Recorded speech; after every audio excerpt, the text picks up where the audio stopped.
ગુજરાતમાં નજીકના સમયમાં આવી રહેલી સ્થાનિક સ્વરાજની ચૂંટણી અંગે હર્ષ સંઘવીએ ઝી24 કલાક સાથેની એક્સક્લુસિવ વાતચીતમાં મોટું નિવેદન આપ્યું છે।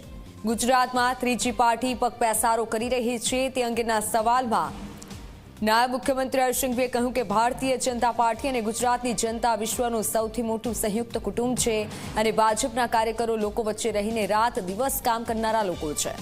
ભાજપના શાસનમાં ગુજરાતના પ્રત્યેક વિસ્તારનો અને પ્રત્યેક સમાજનો વિકાસ થયો હોવાનું કહીને તેમણે વિશ્વાસ વ્યક્ત કર્યો કે આવનારા સમયમાં પણ વિકાસના અદ્ભુત કામો થશે। સાથે વિપક્ષ પર નિશાન સાધતા કહ્યું કે ભાજપના કાર્યકરો ફક્ત ઇલેક્શન ટુરિઝમ માટે નથી નીકળતા।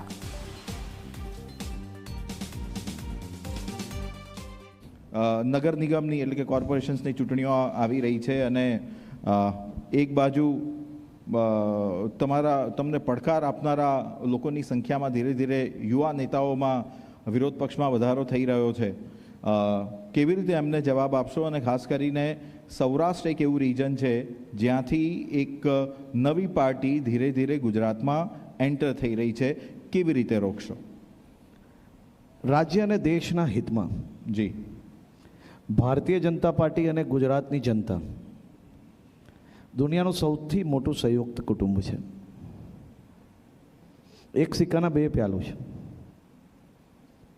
ભારતીય જનતા પાર્ટીના શાસનમાં ગુજરાતના પ્રત્યેક વિસ્તારનો વિકાસ થયો છે, ગુજરાતના પ્રત્યેક સમાજનો વિકાસ થયો છે, ગુજરાતના તમામ નાગરિકો એ અમારો પરિવાર છે અને દેશ હિતમાં કામ કરતી આ પાર્ટી અને પાર્ટી જોડે જોડાયેલા સૌ કાર્યકર્તા એ લોકોની વચ્ચે રહીને ખાલી ઇલેક્શન ટુરિઝમ માટે નથી નીકળતા, લોકોની વચ્ચે રહીને રાત દિવસ કામ કરવાવાળા લોકો છે।